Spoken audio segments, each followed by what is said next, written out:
man Gervin, and you're listening to Sweet the League Radio.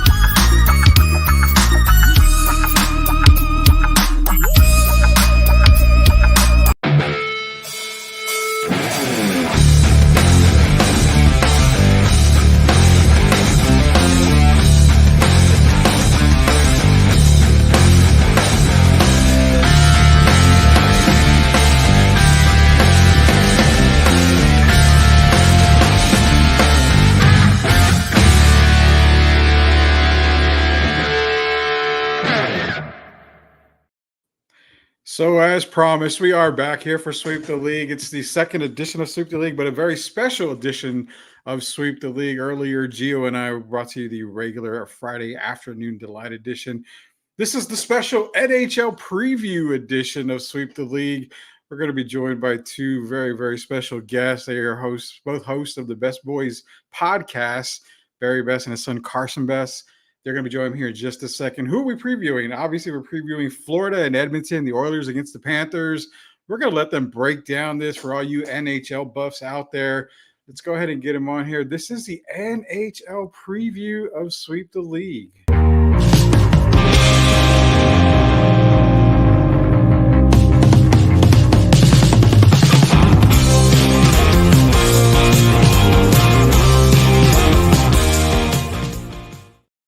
Gentlemen, right. Carson, Barry, welcome to the show, man. Glad to have you guys on. Thanks for having us. Hey, thanks for having us, Rudy. Really a pleasure to seeing you again and working with you again since you were on the air here at 9:30 a.m. The Answer. Yeah, man, those were fun times, especially getting to work with you the few times that we did on the air. Hopefully, fingers crossed, one day we'll be able to work again on the airwaves because that was always fun. Well, the studio's just down here, buddy. You can just come on down. It's just right here. I'm gonna take you up on that. I got to get in the studio because that was always fun. And appreciate you, man. Appreciate you guys for joining on. We've got a 2024 Stanley Cup upon us.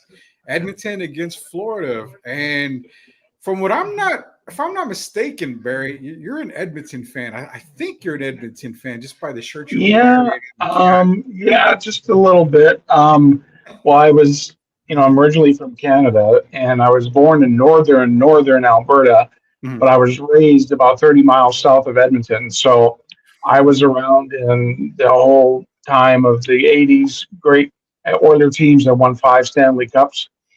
And I've been a fan of the team since before that, even in the 1970s when they were in the World Hockey Association. So yeah, I'm a diehard Oilers fan, going through the ups and the downs. And then I'm dragging my son along here too, Carson. But it's funny, he'll tell you the story about how he got involved in hockey. It wasn't really through me.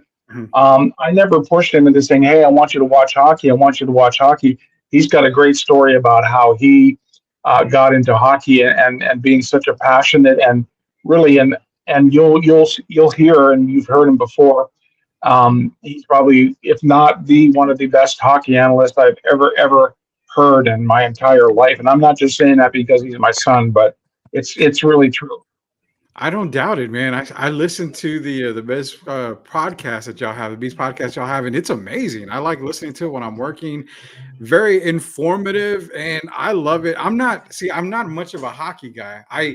So when I watched, I was trying to push that on you when you were here on the radio, and you go, "Yeah, let's talk football instead." Oh, okay. So I'm an expansion fan. That's why earlier I told Gio that I went with the expansion Seattle Kraken, but I can't name one player from the Kraken.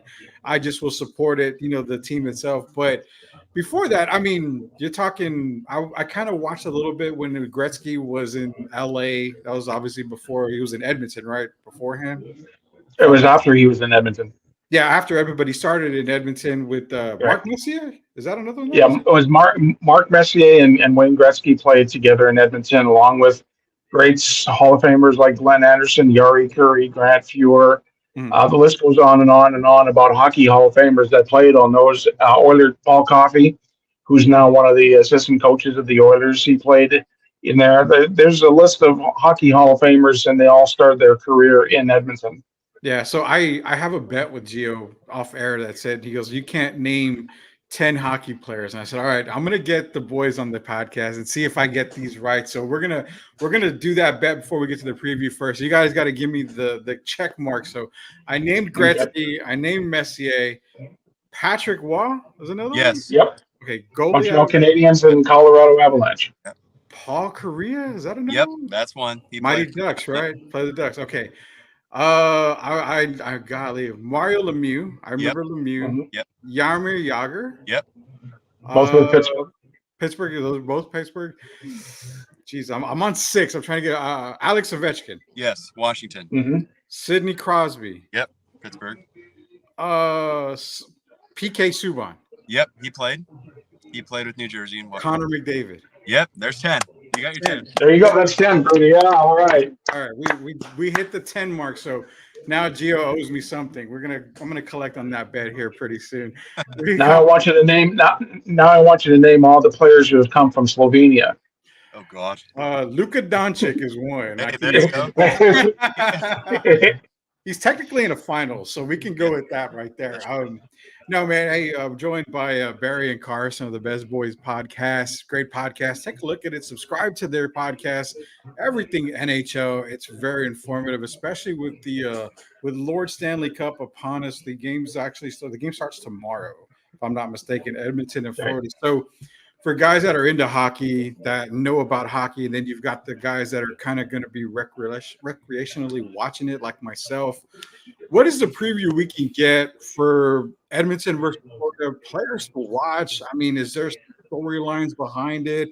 I'm going to let Carson take this with Barry, and then I'm going to come back to you on it. So, Carson, preview the Oilers-Panthers for us. Is there an absolute favorite? Is this going to be a mad dog fight? How is this going to go down?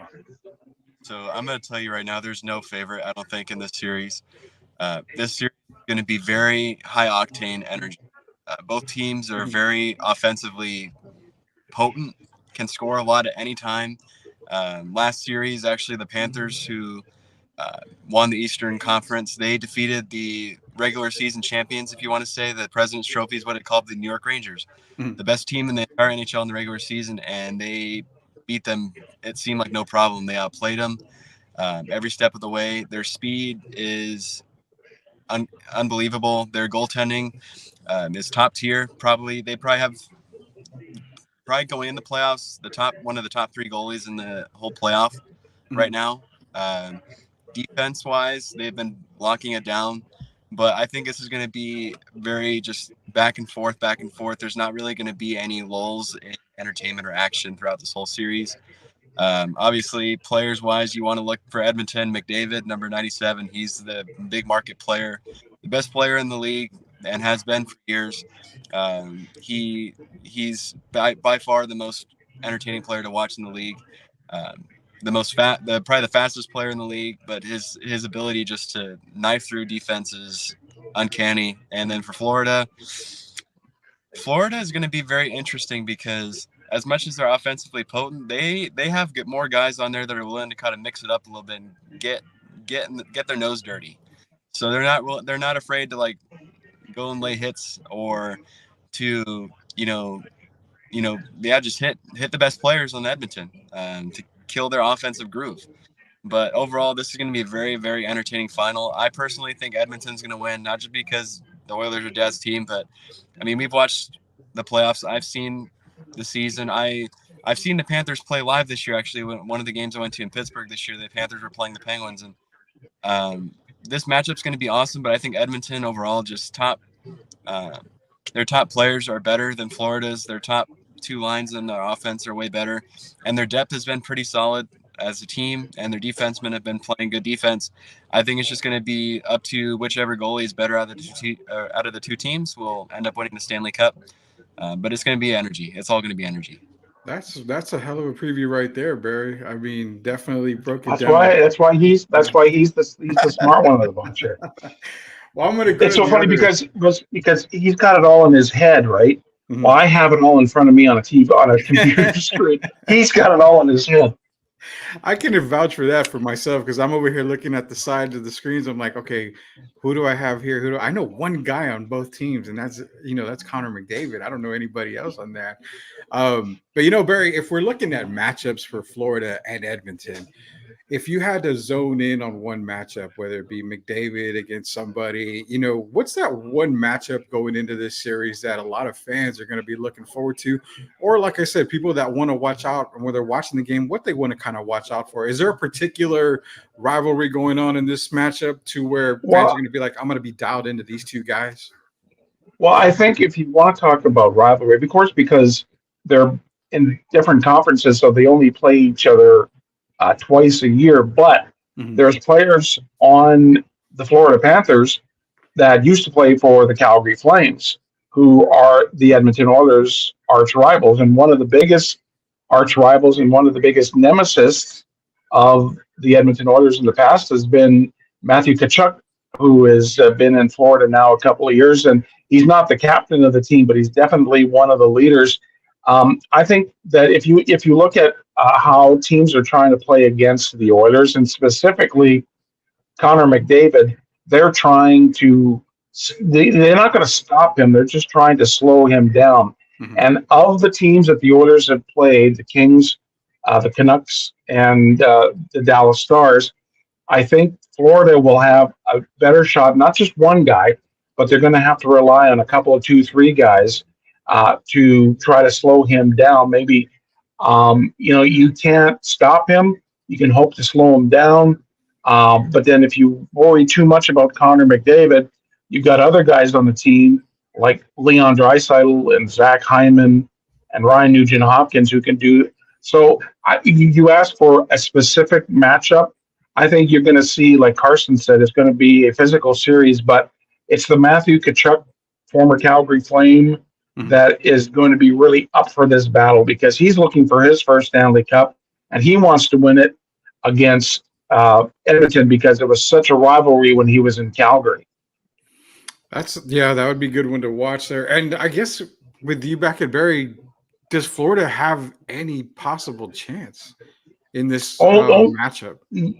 Like Carson was saying, there's no real favorite. The Florida Panthers have home ice advantage because they had more points during the regular season than the Oilers did, and they won their division. When you look at it on paper, both teams are really even in just about every offensive and defensive category. What it's going to come down to, Rudy, and Carson and I mentioned it on the podcast, the Besse Boys Podcast, which you can catch on Facebook as well. We'll be covering the Stanley Cup Finals, just saying. But you look at it and it's pretty even right down the middle. So there's no what's going to happen, and Carson and I have mentioned it. It's going to come down to your special teams, the power play, and the penalty kill, which for both teams is pretty close. The Oilers have the advantage a little bit in the power play and the penalty kill, but it is pretty close. And it's going to come down to that, and it's going to come down to who can make the fewest mistakes, who can not give up the puck and not turn it over. Much like in basketball, if you turn it over a lot, you probably aren't going to win. So that's the way you got to look at it too. If you turn the puck over a lot, and you're probably not going to win. So I can't. Of course, my heart and my head say the Edmonton Oilers, but that's a really good team in Florida. They made the Stanley Cup Final last year, so they've got all those. Pretty much everybody on that team has played in the Stanley Cup Final in that atmosphere, where the Oilers really only have like a handful of like 4 or 5 guys, and only one guy who's actually won the Stanley Cup, and that's Corey Perry. Okay. And that, again, I love all this info because it's for guys like myself. And FYI, Carson should be back in a minute. I think we kind of lost him there, but he'll be back in a second for those that are wondering. But for guys like me who, when I say recreational, I basically was a San Antonio Rampage fan. I loved going to the games. I got my mom, my wife, my daughter. We all loved going to them. Unfortunately, they're located in Vegas now. So, I was kind of getting my groove back in the NHL scene. But for guys like us, I love the previews that you and Carson have given us because now it gives me more going into the Stanley Cup. I know what kind of I'm watching for. I know players that I need to watch out for. I know a little bit about the history now that you mentioned about Calgary being involved. Some of the players from Calgary who played there. That's another thing that I'm looking forward to on something like that. So appreciate you giving us a whole lot of info, because again, the thing with this is that we're trying to get a lot of people who don't really know much about NHL, get them previewed for the Stanley Cup. It's a big event here. I've actually got questions when it comes to hockey in general, but before we get to all that, Carson, we were talking about rivals with your dad here. He was mentioning a couple of players here. I know if I was to ask you a question, because people may not know that not only am I a bowler, you're a bowler too. So we've competed against each other as well. So go ahead. And speaking of that, I've been on the air here in the San Antonio area and radio for almost 30 years, right? Mhm. But I'm more noted for being Carson Besse's dad than anything. Anywhere in San Antonio you go, I say, I'm Barry Besse. Oh, are you Carson Besse's dad? Yes, I am. And it's because he's such a like really an amazing bowler. Yeah. I'm going to brag on him. Sophomore year of high school, he was second in state. So he won't brag on himself, but I sure will. Well, I can attest to that and say that I've had my butt handed to me a couple of times by your son on the lane. So I know definitely how good he is. We got some people in here, Day One Bags. It's my cousin's business. I'm not sure on that one. Let's see what's going on in the NHL world. Yeah, thanks for everybody tuning in. Sweep the League, NHL Stanley Cup edition here, getting you guys ready for the Stanley Cup, Lord Stanley Cups edition here. Appreciate you. But Carson, I'm getting back to you on this. So comparing it to, the likes of what the rivals that your dad was talking about, kind of like the storylines as well, some of the backstory on that. Yeah. I mentioned Florida. You said both teams have a chance. I mean, Florida has a chance to win the Stanley Cup. It's going to be hard-nosed, play by them. It seems like Edmonton has a little bit of an advantage when it comes to stars per se. So is it going to take? This is what I'm looking at. Is it going to take a certain mistake by Edmonton to happen in order for Florida to get that advantage? So the biggest difference in this series, the biggest advantage in the series, really I think belongs to Florida, and the most key aspect of them all, it's the goaltending. Florida's got Sergei Bobrovsky in the goal, who's an NHL veteran. He's played in the league for over 10 years. He's a very solid goalie. Over his career, he's just gotten better and better and better, and he is by far the better goalie out of the two. Stuart Skinner, who's in net for Edmonton, has shown at points that he can be very good, but he's also shown at many points that he can be very inconsistent. So it's a matter of that, how Edmonton can tame it. Edmonton can help Stuart Skinner out defensively, where he doesn't really get tested too much, and when he does, he's able to stop pucks. Then Edmonton's got the advantage. But I mean, this matchup wasn't precedented. I didn't see the matchup happening in the final. I don't know if Dad mentioned any of these kind of neat little things I mentioned, but so this Stanley Cup final is the furthest geographic distance in Stanley Cup final history, 2,700 miles between cities. And so that hasn't been far ever in the history of the league.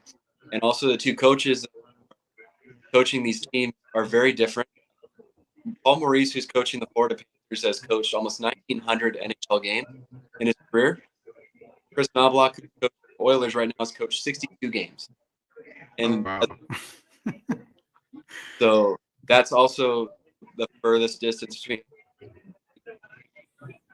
Going back to the question of differences in goaltending, truly, if Florida can find a way to contain McDavid and their top players, it's going to be tougher for Edmonton, because I think depth-wise, Florida has better scorers down the lineup. But, I mean, if McDavid's able to do McDavid things, which he has all postseason, the Oilers are going to be fine. They've also got, out of the top 5 point scorers so far, the points are kind of confusing, but they match up just points or goals and assists together as points.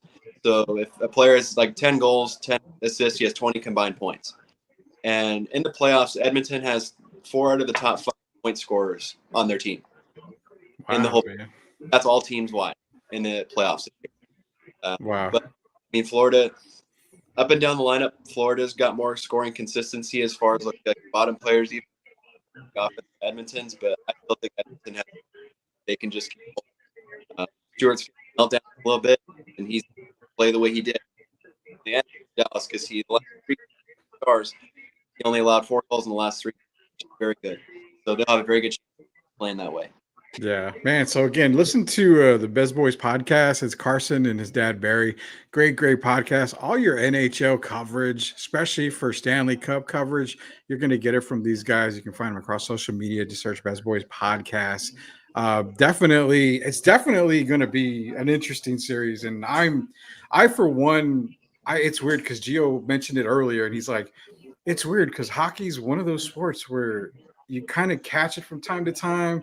But when it's Stanley Cup time is when everybody tunes in. And that's kind of what I've kind of come to acclimated as well. Is like, it's kind of like MLB. When the playoffs start, that's when everybody tunes in. Yeah, and I'm not even biased when I'm saying this, but honestly, entertainment value is the most playoff format. There's no predictable matchups. You might be able to go into series, okay, this guy's the favorite, and it doesn't work out that way. The last time actually Edmonton Stanley Cup Final in 2006, Carolina, they were the 8th seed and they marched all the way up to the Stanley Cup Final and barely lost. But you can't predict it. The last time even a number 1 seed has won the cup has been over about 10 years, maybe more. So you can't predict these matchups. I mean, the games are always great. Sometimes they are long, double, triple overtime, but the value definitely NHL is the best playoff format and entertainment I've seen in any of the sport playoffs. Yeah, it seems like it's almost like NCAA March Madness, where it's pretty much any team can win. That's kind of what I'm getting from the NHL playoffs here. All right, guys, appreciate you coming on, but I've got some I'm going to take a quick commercial break, about 30 seconds or so. When we come back, I'm going to break down the NHL in general with Barry and Carson, because being that I'm an NHL newbie, basically, I've got questions of my own. And finally, I get to ask somebody this and kind of, break the ice per se in my NHL world. This is Rudy Campos Jr. Sweep the League. Carson, Barry, we will be right back, guys.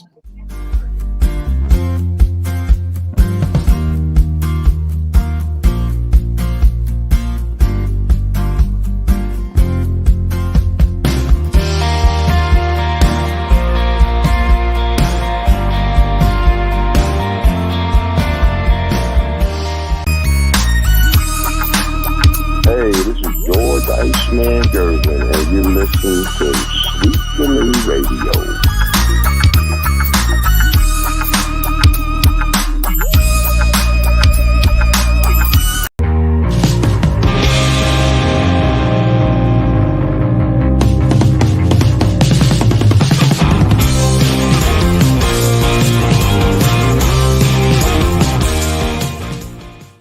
All right, guys, welcome back to Sweep the League. It's Rudy Campos Jr. We're joined by Barry and Carson of the Besse Boys Podcast. Catch it all over social media. It's a great NHL podcast. Need all your NHL news, info, everything you need NHL. Follow these two guys. They're 100% great. So I've got these questions, Barry, and I'm going to go to you on the first one here. I got this massive question. It seems like we get through the Stanley Cup. You crown a champion. I'm sitting on my couch and I turn on SportsCenter. I feel like 3 weeks later and hockey's back on. Is there ever a set schedule with hockey? I mean, it just seems like the offseason goes like this and then hockey's back on the TV. Well, when you look at it, the Stanley Cup Finals usually will end in about mid-June, right? And then you go into probably a month later or so, you get into the NHL draft. So that'll happen. And then all of a sudden, training camps will probably start up again in like September. So when you talk about, SportsCenter, which is nice nowadays as compared to 20 years ago, the only time you heard about hockey was during the Stanley Cup Finals. And then you didn't hear about hockey very much. But you want to talk about the wide scope of the role of the National Hockey League or hockey in general.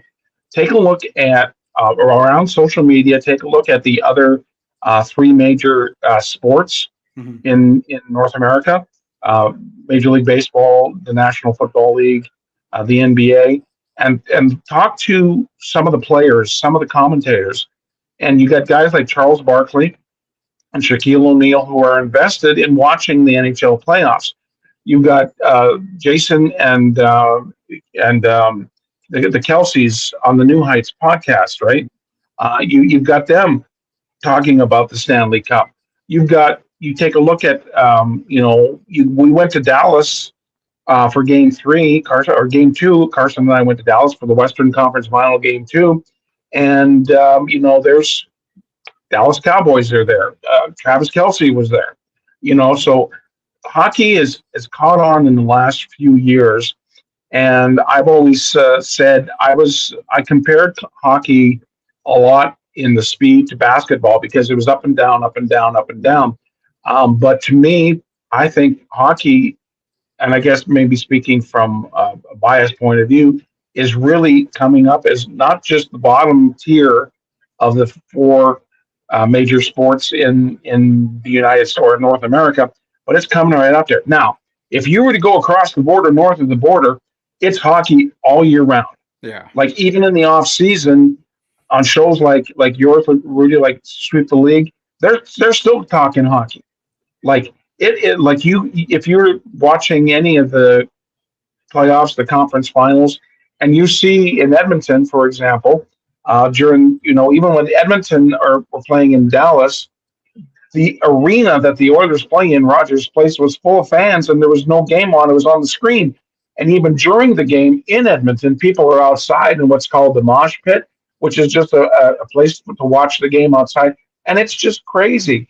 There's a different aspect of fandom in Canada when it comes to hockey. But here in the United States, and especially here in the southern part of the United States, and yes, Carson and I both missed the Rampage too, because we saw so many games. I was involved with the Rampage when they first started doing the radio broadcast for I'll say it, Ticket 760, and I was a part of that, and you could see, and even back, I don't know how long ago you remember, Rudy, but the old San Antonio Iguanas hockey team. When I first moved down here in '95, and I got a chance to work with the Iguanas as an off-ice official, the old Freeman Coliseum was full every night, and it was not a big building, but it was full every night. In the atmosphere, you could tell that hockey, and Carson has mentioned this too, hockey belongs here in South Texas. We went up to Dallas, and the Stars have been around since the mid-'90s in Dallas. They used to be the Minnesota North Stars, and they've won a cup in '99, same year that the Spurs won their first NBA championship. And you could see that the atmosphere there, it's not just the Cowboys in Dallas. It's not the Texas Rangers, it's not just the Mavericks. I think the Dallas Stars have a huge population of that Dallas metropolitan area. I think they're ahead of some of the other teams in the Dallas area. So hockey is just really, and it's just something, and we talked about it on the podcast before, if you can get up to Austin has a great hockey team, the AHL affiliate of the Dallas Stars. You can go up to Austin, and we'd love to, and actually, some things are happening with UTSA is they're going to have a hockey program in the fall. Oh, so, and I'm the guy down here in the corner here, he's going to be part of it too.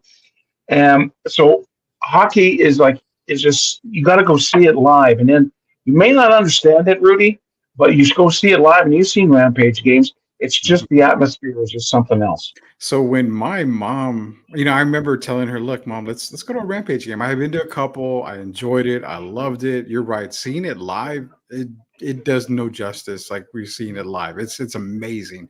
So she was kind of like, "Okay, I don't know if I'll like hockey, but let me try it."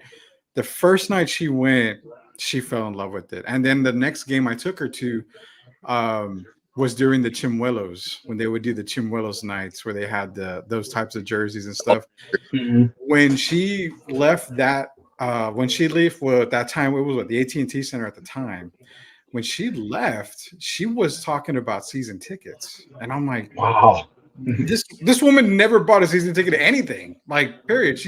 She cringed at the fact of buying season tickets for SeaWorld. I mean, here she is talking about season tickets to the Rampage, and I'm like, okay, she loved it. So when they left, she was so heartbroken, and I'm like, I said, I think there's a team in Austin, which now you've confirmed there is a team in Austin. So we may take up a game in Austin, kind of get her back into the hockey group. But I agree 100%, man. Hockey in San Antonio has been huge and massive. I mean, from the Iguanas to the Rampage. And It's funny how it's developed from the Iguanas, where I was there and people were there to see fights.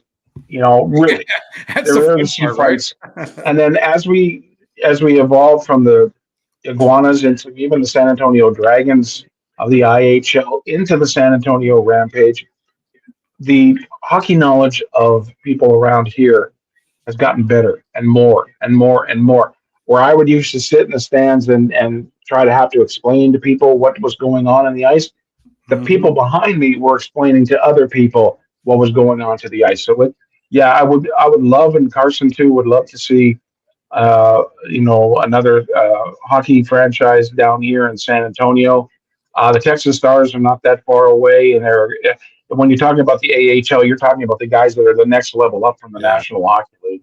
Yeah, definitely. It's definitely gonna. I think it's gonna come back to San Antonio again. Not in anytime soon, but I think in the distant future, we probably will get hockey back in San Antonio. It's got to happen, man. We need another team in Texas. We need another team here. I mean, I love this. Well, there's always we've heard a lot of talk about possible NHL franchise in Houston.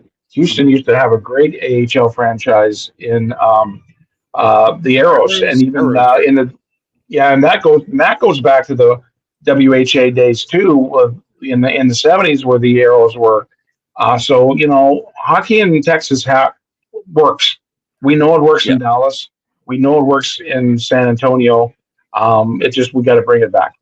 Yeah, let me. I'm gonna go to Carson on this one because again, I'm trying to get myself acclimated with NHL hockey because I want to sit there. I want to watch it. What I loved about NHL a few years back, and I don't know if they do it anymore, but it was so hard to follow the puck.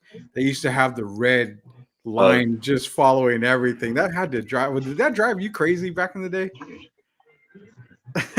Oh yeah, it did. It's like if sometimes the dot would be in the stands because if it comes along the boards on this side, it'd be in the stands. Yeah. So I guess Carson, as far as NHL goes, now, if you could give me just a summary of the rules, I've heard people say it's got a little bit of soccer in it because of offsides. It's got a little bit of this, a little bit of that, and then also I want to ask you after that, basically, just give us a basic rundown of the rules. Fights in hockey. I've seen some people say that those things are scripted to happen way before they even do. So we're gonna get a little bit of wrestling involved in that. But first, break down the rules for hockey. If you're looking at a hockey game, what do we need to know going into the Stanley Cup and even NHL in general? What's the basic rules for hockey, man? Yeah. Okay, so the one that's the most soccer-like is the offsides rule. Mm-hmm. So like in soccer, you be in the box with alone before the ball gets to you. The ball has to precede the player. Yeah. Same thing works in hockey. So if you've seen the hockey rink, you see that there are two blue lines, one on each side of the rink. Yeah. And that marks each offensive zone for each team. And so it's the same thing where the player can't precede the puck. So a player can't be behind the blue line. That's the offensive team before they get the puck. Otherwise, it's offside. So that happens quite a bit during a game. Probably a game, I bet you happens like 15, 20 times a game. Probably. Does it happen more than icing? I don't think so. I think icing happens more often. But yeah, the icing is probably the most common rule, which is behind the center line, that red line that's right in the middle of the ice. You can't be behind it and shoot it into your defensive zone or into your offensive zone without somebody else touching it on your team because it's delaying the game pretty much. Mm-hmm. Like they didn't have the icing rule where it stops the game like that. You could just do that all game long and the game wouldn't stop and it'd be nothing would be happening. Yeah. But the thing with the icing is So let's take into example these two. The Edmonton Oilers ice the puck. You can't substitute players. Mhm. So sometimes players can be out there for a minute and a half, 2 minutes at a time on their shift, which I'll get into the shifts as well. But they can be out there for that long and they're dead tired and they ice the puck. They can't get off the ice. They're stuck. They're Wow. very strategic because, again, unlike football and basketball, that the substitutions happen at whistles. Yeah. These substitutions happen on the fly during the game. So you strategically have to kind of place it to where you're in the least amount of danger to change your players, which is typically when players cross that red line and dump the puck into their offensive zone so that way they can change their guys off and they're not in danger of getting scored on. Because the changes do happen pretty fast. The players are ready to jump on and they know who's going and who's jumping off. Yeah. Those are definitely the biggest rules to notice. One that's hard to follow and understand is the hand pass rule. So you can't pass the puck with your hand to somebody else on your team. Now, You can knock it down though. you can catch it and put it down yourself. Yeah. You can't I could grab it like this and put it down. Like that's it. But I can't grab it and toss it or hit it to somebody else. I have to put it down to myself and that's that. So sometimes that'll happen where a player will pass it off with their hand to somebody else and they just blow it dead and the play starts again with the face off. One face off. battle for the puck. Those are really the biggest rules. Some things that can be hard to follow are the penalties that happen during the game. Instead of football, they penalize you by yardage. Hockey, they penalize you by losing a man. So you lose a guy on your team, the penalty, and it's either 2 minutes or it could be 5 minutes, depending on what the penalty is. Most commonly, it's just a 2-minute penalty. But if you get scored on, then the penalty ends and your guy comes out of the box in the pit of shame because he's just allowed his team to get scored on pretty much. Man, I was going to tell you, I've always wanted to sit next to the penalty box. That was a dream of mine, but I could never get tickets next to the penalty box at the Rampage.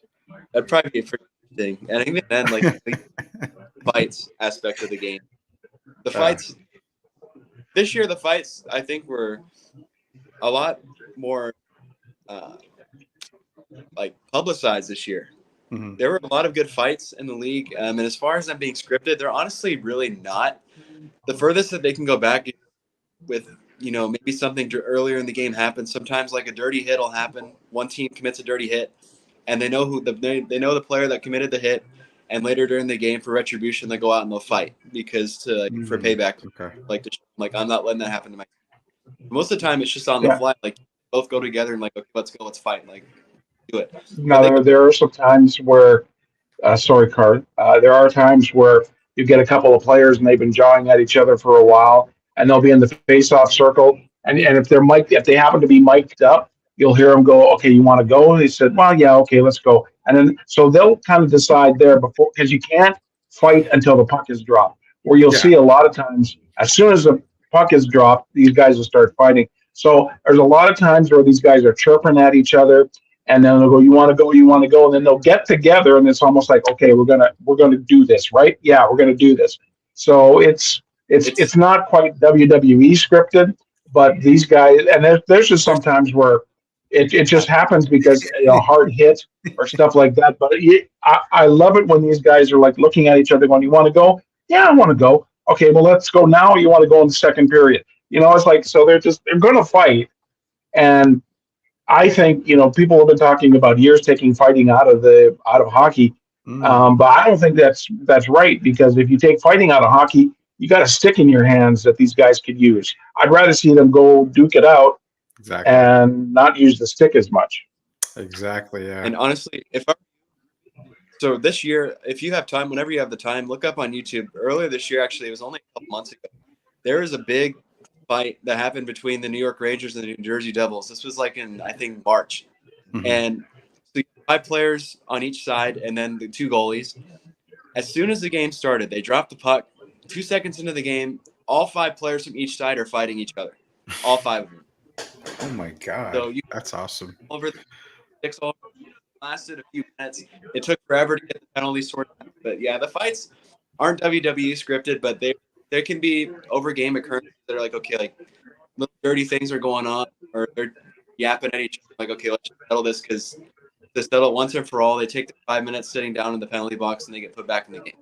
Yeah, and I love it because it's the refs are just there like they're gonna fight. Then when they go down, one goes down, then obviously it's over. But it But seems like if you want to see some of the best fights, uh-huh. go on YouTube, like Carson says, and just search goalie fights. The fights between the Oh, goaltenders are man. the best I can't imagine because to have all that equipment on, all and that it's just equipment. like Yeah. I mean Hey, it's some like really something go. like that or something. I Oh, can't imagine. I've seen some really doozies. There's one that's a really good one. If you want to check it out, it was between the Oilers and the Calgary Flames, between Mike Smith, the goaltender for the Oilers, and Cam Talbot, who used to be a goaltender for the Oilers, who was a goaltender for Calgary. They had one of the best goalie fights I've ever seen. I'm gonna check it out. I'm actually gonna message you and say, hey, message me these fights so I can kind of look them up Gotcha. and see And what you we're know what? missing out here. And the inside hockey, each jersey that the players wear have what's called fighting straps, because it used to be that the guys would take the jersey and pull it over their head and then beat the heck out of them, right? Well, they didn't want that to happen so much, so they have these straps on your back part of your jersey that connect to your pants, so you can't pull the jersey over as easy. So Carson and I have a couple of jerseys that actually have fighting straps on them because they're authentic. So yeah, Now, they have to now, put those in here. you and Carson don't fight like that, right? I'm just making sure. No, No, because he's 6'5", I'm 6'1". I know. He just over top of me I, like that. He just puts I me in a headlock and then that's it. Or he just takes my leg away and then I can't, I got a prosthetic leg. man. I can't do anything. I just Wow. got to sit there. So he plays the smart card when he does that, something like He's that. Makes yeah, it he's smart. easier. We're talking to Carson and Barry of the Besse Podcast. Catch it everywhere on social media for all your NHL needs, especially with Stanley Cup coming up here. I went over the rules with Carson, man, and I'm sitting here thinking, you know what? I've seen Mighty Ducks 1, 2, and 3. I know the rules of hockey. It's not that bad. I learned a whole lot, man. I learned a whole lot, especially considering a lot of these rules, because you don't see a lot of these happen in the movies, obviously. And that's pretty much my experience, other than Rampage games where I'm sitting there. And one thing I do notice is that when penalties are called, normally you see one of the refs with their hands up. And then when it's dead, basically they're, I guess, the icing or something, that's when the penalty occurs. They call the penalty. Well, when the team when the referee puts his arm up with the red Mhm. armband, when the referee puts his arm up, that's the indication that a penalty is coming. The only time the play stops is when the team who is going to be penalized touches the puck, because the team that's not penalized pull their goaltender out and get a 6-on-5 advantage until the other team can touch the puck. So there's some Mm. times where the referee puts up his hand, the goaltender for the team that's not getting the penalty goes to the bench, and they have a 6-on-5 for like a minute, minute and a half before the other team touches the puck, and then there's a 2-minute penalty. So it just gives the team that's going to get the power play a little bit Yeah. more of an advantage. There you go. See, I don't know this stuff, and now I feel like I'm a somewhat of an expert. I can bust out my old yeah, Nintendo and play that. Well, I can't remember that hockey game that was on the old original Nintendo. Well, Was it? I used to have Sega, and it was NHL '95. Oh, I And remember it's '95. not it's nothing like oh, what they have now. The Oh two no, Ks, man! I mean, nothing. yeah. It's like you're watching an actual game. And sometimes when I see stuff online, and I'm going, oh wait, that's not an actual game. That's actually an Xbox or P5 or whatever. So yeah, it's It pretty was advanced something. now. I know it was. I would think it was just called ice hockey. Is what it was Yeah. on the NA old Kind of like Nintendo. the old Tecmo Bowl, where if you got Bo Jackson, you were guaranteed to get touchdowns all the time. I remember that. I remember the old Tecmo Bowl. And Carson's probably looking at us like, I don't know what the hell y'all are You go, talking what? about. You guys, well, that Nintendo. I mean, honestly, Carson, if your dad and I could have played hockey on Atari, we would have played a hockey on Atari. That's how old, That's both how of old us we are, are, man. And actually, I'm Commodore 64 old. I'm way older. That's big time old. man. Yeah. Yeah, that's horrible, man. I'm bringing up this stuff here. Carson's gonna bounce out of here like these old guys. I can't talk to these guys anymore. But man, if anything, we're gonna end the show here with this. I want some previews. I want your prediction for Stanley Cup. I'm gonna go first. You know what? I'm gonna go with yep. the Panthers. I don't know why. I'm just gonna go with Florida Panthers. Not that I don't want Edmonton to win, because I love you, Barry. You're a good friend of mine. I know you're an Edmonton fan. I'm pretty sure Edmonton's going to win the series, but I'm going to go with the underdog, Florida. And it's 7 games, right? It's 7-game Yeah, series. Yep. So I say Florida in 7. I think it's going to go the full 7 games. That's my prediction. Let's go around the horn before we end this show. Barry, give me your prediction for Edmonton and Florida. He's got the Panthers. Okay. Yeah, Carson and I did this on the podcast a couple nights ago. Of course, like I said, I'm an Edmontonian. I was born about 6 hours away from Edmonton, but I grew up for my teenage years until we moved down to Texas, a half hour out of Edmonton in a small town called Wetaskiwin. I got to see these guys win the hoist the cup 5 times. Got to go to many, many games at the old Northlands Coliseum, and they had some down times in the 90s, in the 2000s, and even in the 2010s. They just came so close in 2006 to winning the cup against Carolina in Game 7, getting another generational player like Connor McDavid, and another guy to go along with him, and Leon Draisaitl, and just how watching this team grow. And this year, watching this team start the season at 2 wins, 9 losses, and a tie when they were supposed to win the Pacific Division and go on to the Stanley Cup. And they had to literally crawl out from the basement. There's 32 teams in the National Hockey League. They were the 31st team in November, and now they're playing for the Stanley Cup.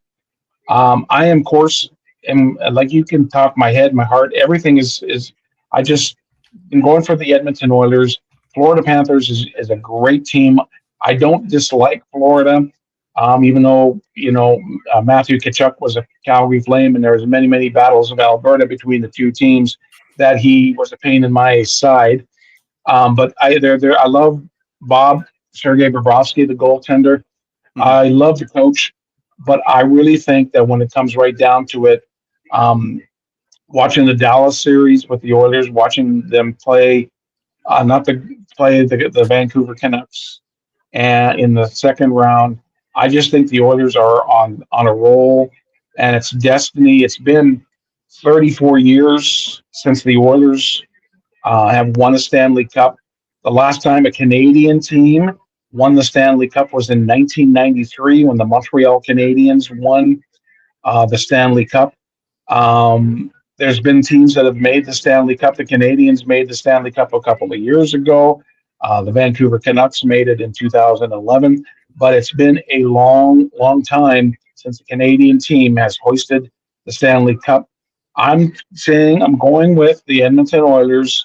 On paper, the teams are pretty even. It's just going to come down, like we said earlier, Rudy, mistakes and the special teams.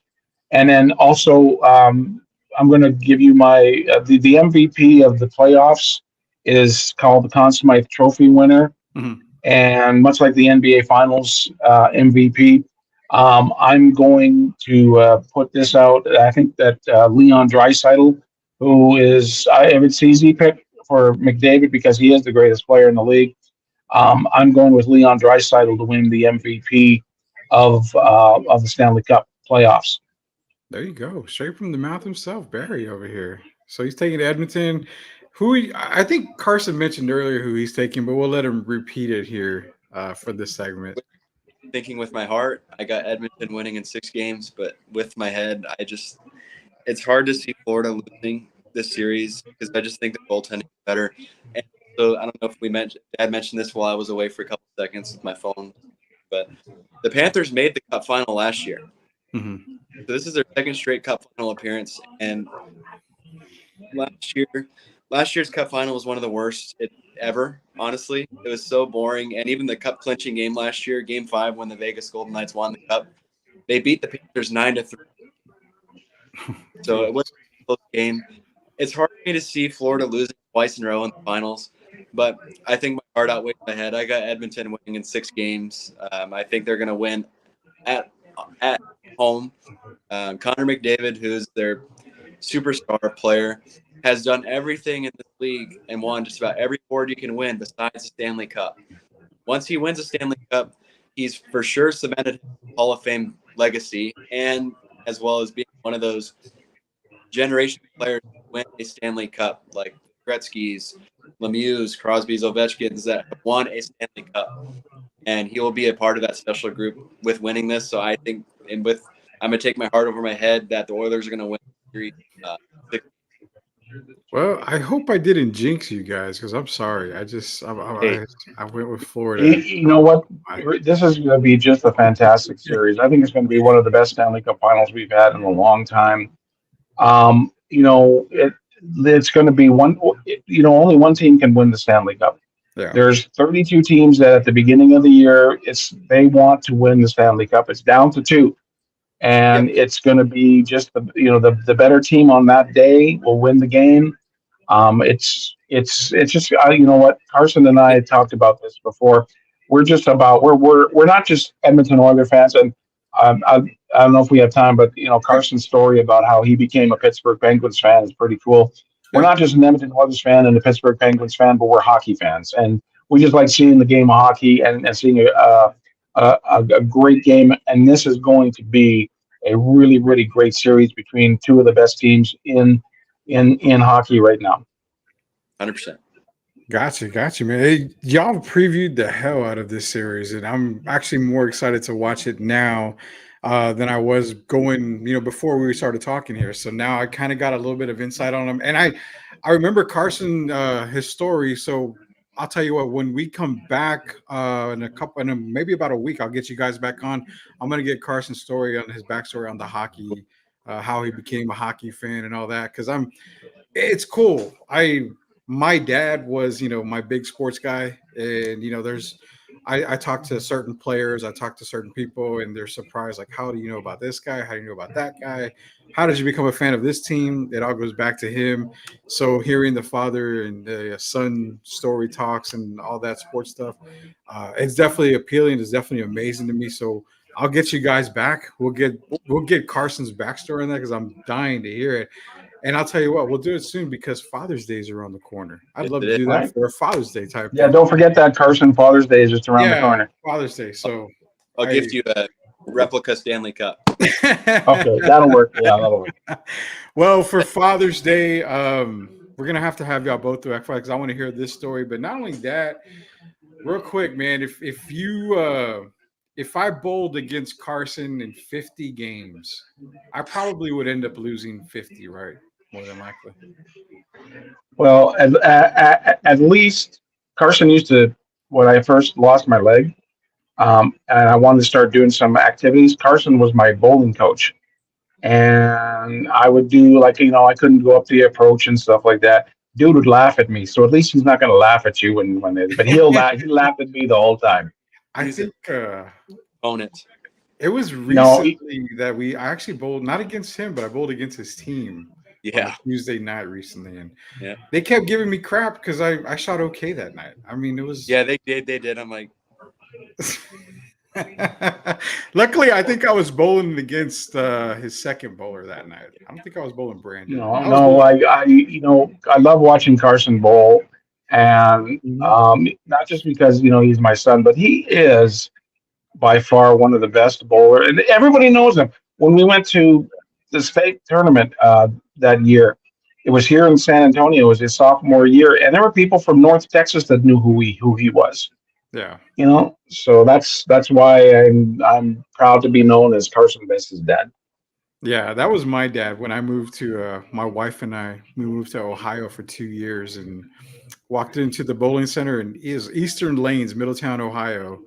And my wife's like, "Do you know anybody?" I'm like, "I know nobody here. I know a couple of people in Ohio, but I don't know anybody in this town." And sure enough, I go to the pro shop. Mark Moon's there, and oh yeah, I've heard Rudy. I'm like, "Wow, okay." I didn't think I was that popular. So my dad was the same way. He's kind of like, "Well, I'm a bowler, but I'm not that good of a bowler, so I'll just be your dad, and I'll collect the bracket money whenever you win." Yeah, that was pretty much my dad's job. I should be doing that, Car, getting your bracket money. I'm sorry, Carson. I let the cat out of the bag. You're good. There was times my dad would walk into the tournament, and you'd have guys like, "Can I have your tournament action?" I'm like, you got to talk to that guy. Yeah. That guy's the one that does it. So talk to him. But nonetheless, man, we're going to get you guys both on, especially before Father's Day. We do some NHL, more NHL talk. probably get a few games into the Stanley Cup, get you guys back on for a preview, see how it's going, see if anything's changed. If there's any changes in the preview itself, we'll get you guys back on. But hey, I appreciate you boys joining me tonight on Sweep the League. And again, everybody out there, the Besse Boys Podcast across social media, especially on Facebook. Tune into it. It's great. It's going to get you guys up to date on hockey. Ask these guys anything. They're both very approachable, even though Barry made me nervous the first time I worked with him on radio. That's Shemaya's fault, not mine, not yours. That's Shemaya's fault. Yes, it's Shemaya's fault. He said, "You're working with a legend." I said, "Who is that?" He says, "Barry." I'm like, "Thanks, Shemaya. You could have not told me anything. I would have been fine." So, definitely. Yeah, he propped me up a little too much. No, I'm definitely not. But all right, guys, appreciate you joining on Sweep the League. And this is the end of Sweep the League, man. Again, we'll be back on Monday. We'll have some more NHL talk with Gio and Derek and everybody else, as well as some more NBA Finals talk. But appreciate you guys joining me tonight. It is hockey weekend. The start of the Stanley Cup is tomorrow. Guys, you have a great weekend. We will see you guys soon. Thanks for having us. Thanks, really appreciate it. Yes, sir. Bye.